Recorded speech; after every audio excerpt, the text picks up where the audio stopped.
هذاك دل بعدعي من بعد اللي مرحة واحد اللي يروي واحد في مشهور إن الله قبته الله المحرس الله سواء شيء عند الله قبتنا بهرين هراء هاي هراء هراء الشرعية ما تعتبر ليس وحوال ليس قطع مركز واحدة عن قطار السيارة الحب اللي هراءها وحوال قطع توم كريه ما نقطه مركز وحي خشمتي ولا يرد إن شاء الله لكن هذا واحد شافه ما دينا قلبون كلان ولما دينا بيرح كتاعي وحبسي قوي سكريسة قرادي الأورنجي خريسة أو شيني جدك بسيوا ورد جنا دبر كذا دبر كشلة كتاعي واقرتي مركا نمان كاسي مركا دتكي بل هدي وحل هذه ما وحي أبحثين حق قلمودك مس وضد مقالة جودة كتير والله العيب شيء ماشي مقالة واحد كذا على دينا ويا إلى كوفرتا وحال عيسى إلى هالكيلومتر واحد وبعد اللي يريوني شيء أبغى يسافر أنا قاعد باوعين بين بيتورون دينا حافظ كوفرتا حاجة إسلا مقالة دينا عيجا مركز مريان بالغصها مركز ملك رأي قلم من مكان وانقرتي كدي مركا برنامجك قبل كاتين كورن نين مزولة بالجود المقالة بالأمنية هبيني ودين بي المقالة بالكورن سواها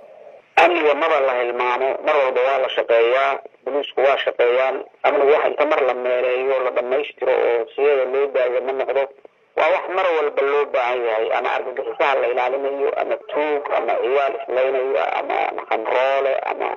أنت بالشغل اللي قصد تقعدنا أمنية جدها باشقدي سمر والبشرة وواحد صبح والباء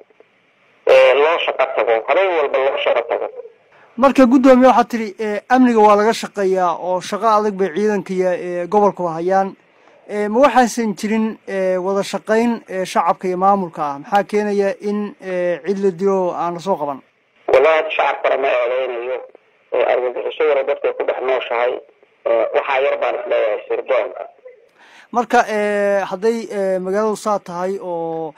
kooxaasina inta badan ay u fududaayeen soo galaan dadka kulamo ma la qaadanaysan ma wacyi gelisan sidii wada shaqeyn dhab ah ay dadku u dhaxmar lahayd oo kooxaasna la saga ilaalinaha ma ogeena arrintaas odayaal baa noo jooga guddiga nabadeynta la yiraahdo hataa suura gashay labada dhinac in laga dhiso dhinaca galmudug iyo dhinaca iyaga dhalinyarada la shaqaa odayaal la shaqaa wacyi gelintu way nagu badan tahay shaqooyinkan u qabanay gobolka way ugu badan tahay marka hadda ma jidha xiriir ama hawlo lagu jiro soo qabashada nimanka hadayba noqoto labada dhinac oo galmudug iyo dhinaca Puntland ba oo galmudug wax xiriir baa leenahay amniga naga dhaxeeya qofkii naga fakara oo xagooda gala waa noo soo qabtaan annaguna waa u qaban lahayn haddii ay dhacdo laakiin iyagu waa noo soo qabteen dhowr jeer waxaa wax lagula qabanayaa marka adigu wax og tahay oo meel wax ku ogaato maanan helin ilaahay hadda meel aan wax ku xasileen oo aan ognahay ninkan geeridiisii wax badan baan shabaab qabanay wax badan baan galmudug la kaashanay wax badan baan dhinacooda ka soo qabanay kuwa ku dhawaalaysanaya oo maxkamada la saaray laakiin kan weli kubaanaan guulaysan